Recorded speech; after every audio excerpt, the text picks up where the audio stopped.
Good morning and welcome to the third session of Compassion Camp. This is the first week of the third session. And the third session is all about loving yourself, having compassion for yourself, right? Yeah. And having compassion for yourself helps you to look after others. When you show love to yourself, you're able to better show love to others. In church, we often talk about shining your light or God's light on other people by doing kind things. And today we're going to focus on doing kind things for you, for yourself. Can you imagine how important that might be? So today Nate had a checkup at the doctor to have his yearly checkup and make sure he was healthy and well, and he's doing great. And one of the questions she asked was, do you brush your teeth 2 times a day? Yes, 2 times a day. We said yes. So brushing your teeth is a way you're taking care of yourself physically. But today we're talking about showing compassion and kindness to yourself by forgiving yourself and loving yourself. And when we do that, we can then be kind to others. So it's very important that we do that. It reminds us that we love other people and take care of other people best when we're looking after our own selves. So let's remember that. The book I'm going to read to you today is called Listening with My Heart. And this is a book about kindness and compassion to yourself. And a little different this session, I'm going to read this book to you this week, and then there are some things at the end I'm going to do with you next week after I share the Bible story with you. This is Esperanza. Esperanza's tummy fluttered as she practiced her lines on the porch. Today was the class play. Waiting for Mama to walk with her to school, she paced back and forth when she spotted a heart-shaped rock. It's right there. Esperanza picked it up and showed it to Mama as soon as she stepped outside. I see you found a little treasure, said Mama. Esperanza rubbed its rough surface and felt a twinkle of joy. Maybe it's a sign. For what? Asked Mama. She thought about the class play later that afternoon, wondering what it would finally be like in the spotlight. To put my heart into everything I do, she answered. At that moment, they heard scratching and a soft cry. Esperanza peeked under the stairs and spotted a kitty shaking and shivering. No Mama in sight. She scooped the kitten onto her lap and cuddled her. She's all alone. I think she's hungry. Esperanza reached for her lunch bag, pinched off a piece of chicken and offered it to the kitty, who gobbled it up. Mama, I think the rock is a reminder to spread kindness and love. That's what we do when we listen to our hearts. I think you're onto something, said Mama. Can we keep Cleopatra, please? Asked Esperanza, who had already named the kitty. Queens are always welcome at our house, said Mama. If she's still here after school, we'll take her in. At school, Esperanza was more focused on the play than on math or reading. Clutching her script during recess, she noticed Bayo sitting alone on a bench. He was new in school this week and didn't speak much English. She wondered if he felt lonely or scared. Esperanza found a soccer ball and kicked it over to him. A smile spread across Bayo's face. He stood, popped the ball in the air, then bounced it between his knee and his head a few times. Dude's got moves, thought Esperanza. They spent recess giggling and making up hand signals. You do that with your friends, don't you? Make up handshakes? Afterwards, Esperanza borrowed Miss Owen's English-Vietnamese dictionary. She wrote friend in Vietnamese, drew a picture of Bayo and her, then put it on his desk.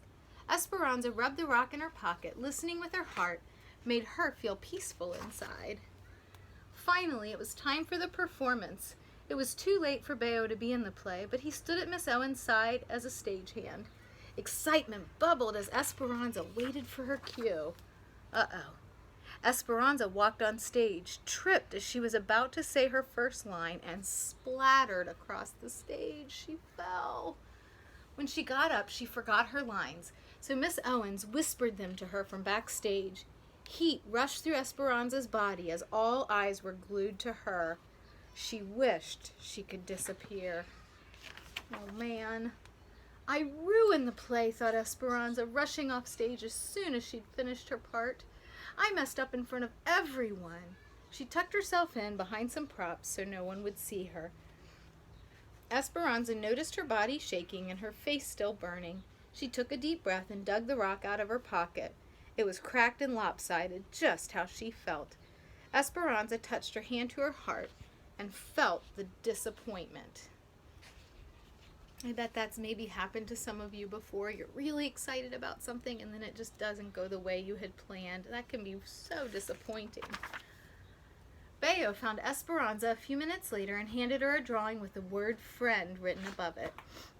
Esperanza nodded. She hadn't been treating herself like a friend.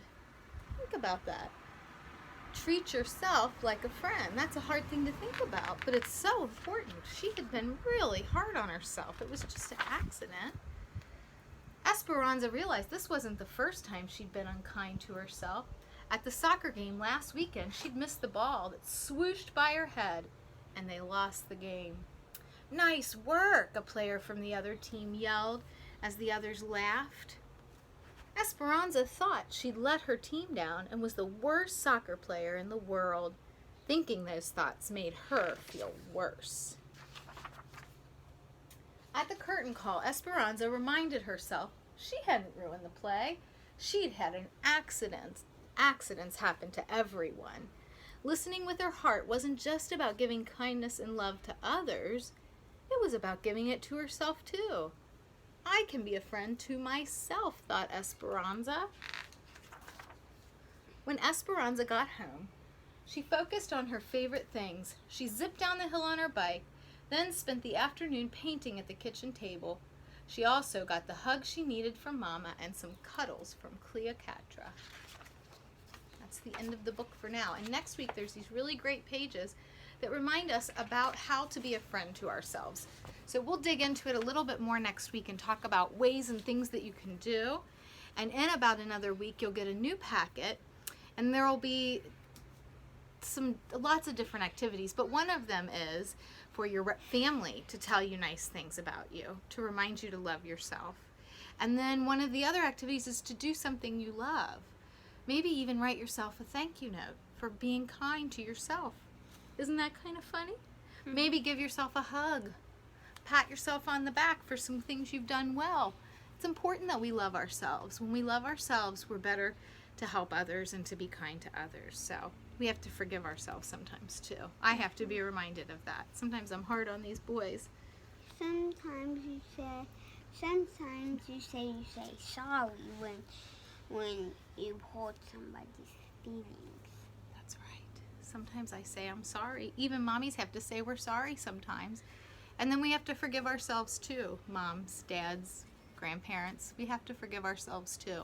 We all make mistakes, right? All right, will you pray with me?